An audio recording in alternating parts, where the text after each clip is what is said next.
Hello, Lou Hamilton of Audible Elegance here in Cincinnati, Ohio.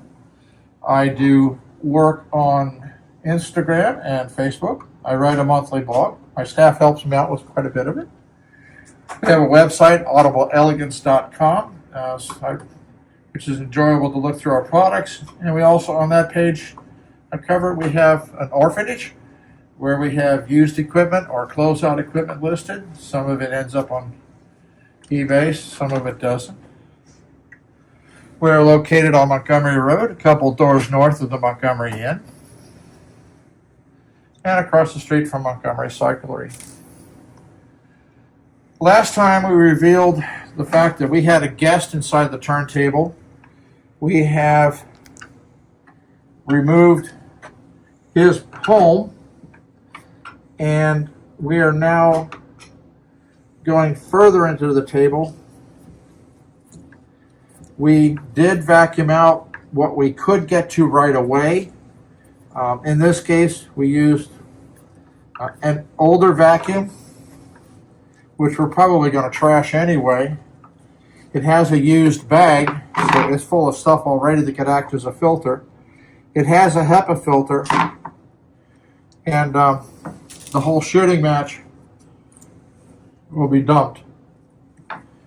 I didn't need the vacuum anyway, so it was convenient, so I'm not wasting a fine vacuum. It's actually in our day a fine vacuum. But even though we did that, there is still droppings falling out.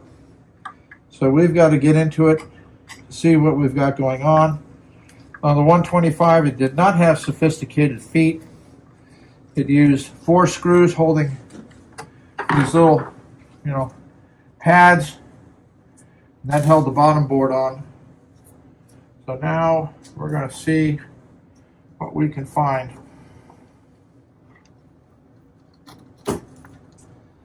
Oh joy. And as you can see, lots of lovelies. Now this gives us our first look at both the underside and the wiring.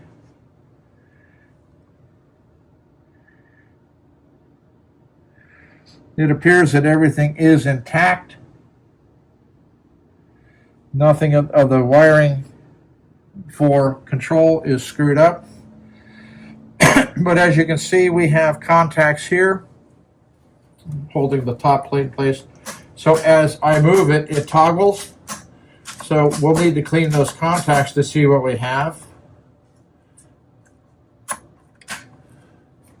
We also have control up here, another toggle.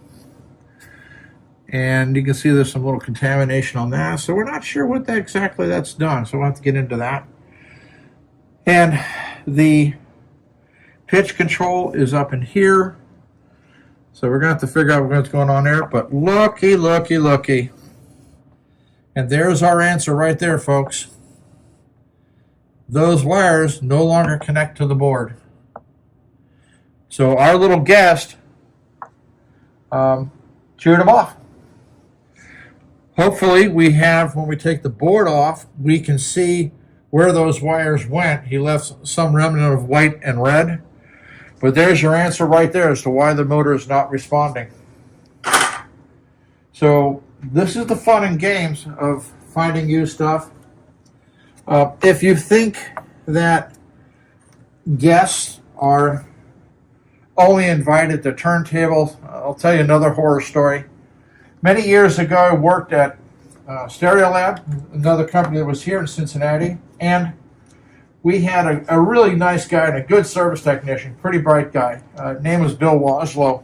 And one day, someone brought in a little television set for him to take a look at. Well, when he popped the back of the TV set off, he was immediately attacked by probably 100 to 200 roaches came out of this thing. And it was a fine home and a fine smorgasbord for him, because in the old days, in order to secure parts down so that they didn't move around or break off, they would coat the boards in wax. So the heated wax was providing a fine meal for this whole infestation, and he consumed 2 cans of contact cleaner, killing as many as he could. And of course, we had bugs for weeks in the store. So, pests can get anywhere. And of course, anybody who knows the beginning of the term bug for a computer, that actually started out with they had open relays where they would open and close, and the computer stopped working. And what they actually found was a real bug had gone up on one of the contacts and died, and his little legs wrapped around it, so it couldn't close. So that's why the computer never worked. And that's the beginning of the term, your computer has a bug. So, fun and games. We'll continue with this one, but first we're going to have to take it further down and get to that board and check what we've got in wiring and what we can do. So, that's it.